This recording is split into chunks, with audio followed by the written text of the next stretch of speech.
Reverendo Monsignor Rolando de la Cruz, ang ating Cathedral Rector,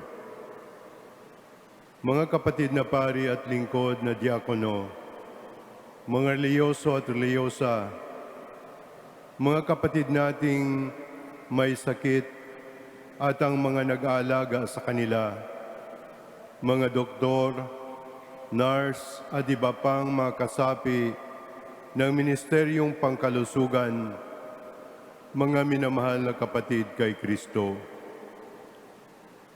Ipinagdiriwang natin ngayon ang kapistahan ng mahal na Birhen ng Lourdes.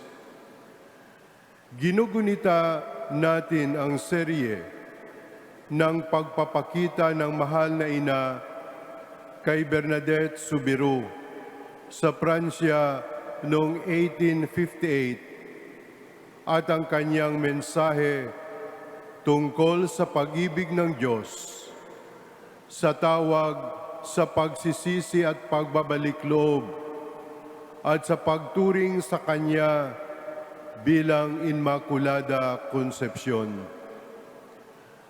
Dahil sa napakaraming napagaling sa bukal, dambana at pamimintuho sa Lourdes, itinaon din ngayon ang ating pagdiriwang ng pangdaigdigang araw ng mga may sakit.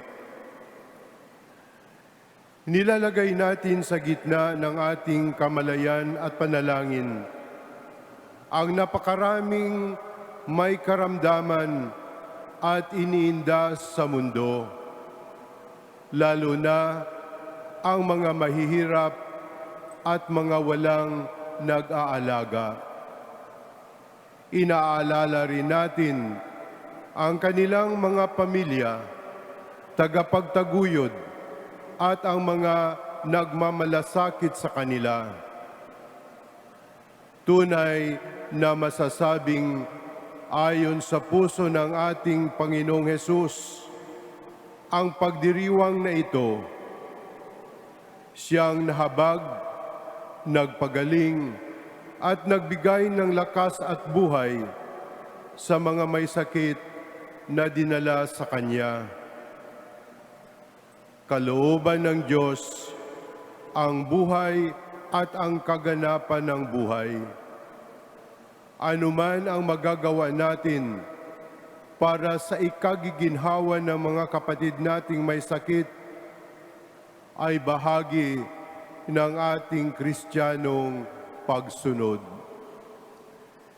Ito ang isa sa mga punto na binigyan ng diin ni Papa Leon sa kanyang apostolic exhortation na pinamagatang Dilexite.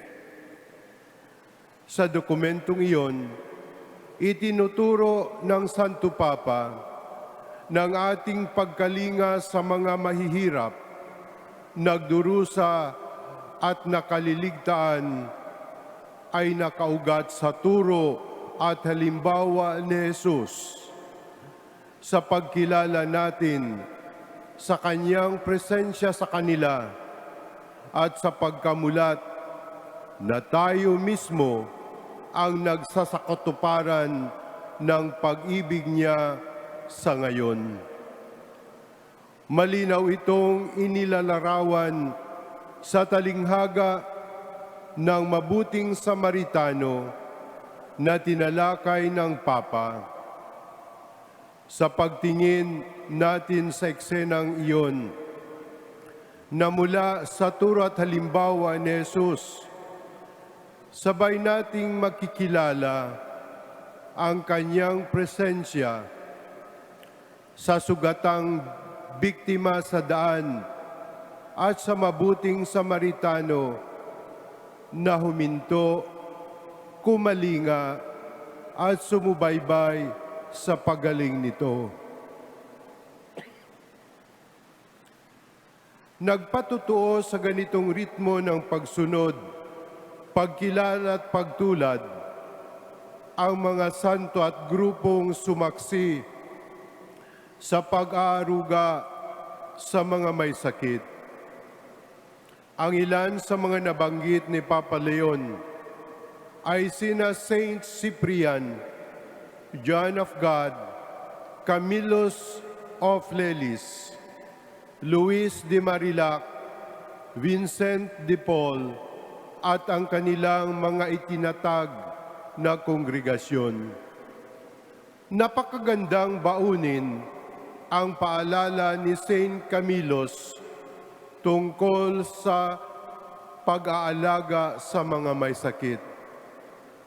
Sabi niya, each person should ask the Lord for a motherly affection for their neighbor, so that we may serve them with all charity, both in body and soul, because we desire, with the grace of God, to serve all the sick with the affection that a loving mother has for her only sick child.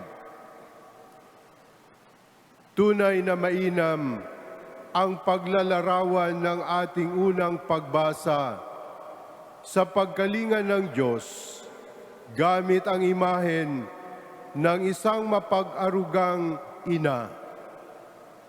Angkop din na ginagawa natin ang paggunita sa mga may sakit sa kapistahan ng mahal na Birheng Maria. Ang sinumang nanay ay nababahala kapag mayroong may sakit o dumaraing sa kanyang mga anak. Ang sinumang ina ay matutuwa kapag nakikita niyang tinutugunan ng iba niyang mga anak ang pangangailangan ng kapatid nilang may karamdaman. Tiyak na ikalulugod ng ating mahal na ina na ang naranasan nating haplos ng pagmamahal mula sa Kanya ay maipadama rin natin sa ating kapwa. Sa ating Ebanghelyo, malinaw na ipinapakita ang presensya, pakiramdam at pagmamalasakit at pakikisangkot ni Maria sa problema ng bagong kasal sa Cana sa Galilea. Napuna niyang naubusan na sila ng alak. Inilapit niya ito sa kanyang anak na si Jesus upang magawan ng paraan. Sinabihan niya ang mga lingkod na gawin ang anumang sabihin ng kanyang anak. Mula simula hanggang katapusan, sinubaybayan ni Maria ang tugon sa suliranin ng mag-asawa. Ito rin ang pinapatunayan ng kanyang iba't ibang pagpapakita, himala at mga natugunang panalangin sa kasaysayan ng simbahan. Tangan ang mandato ng kanyang anak mula sa krus. Ginang, narito ang iyong anak. Hindi tumitigil ang ating mahal na ina sa pagsubaybay, pagpapaalala at pananalangin para sa ating kanyang mga anak.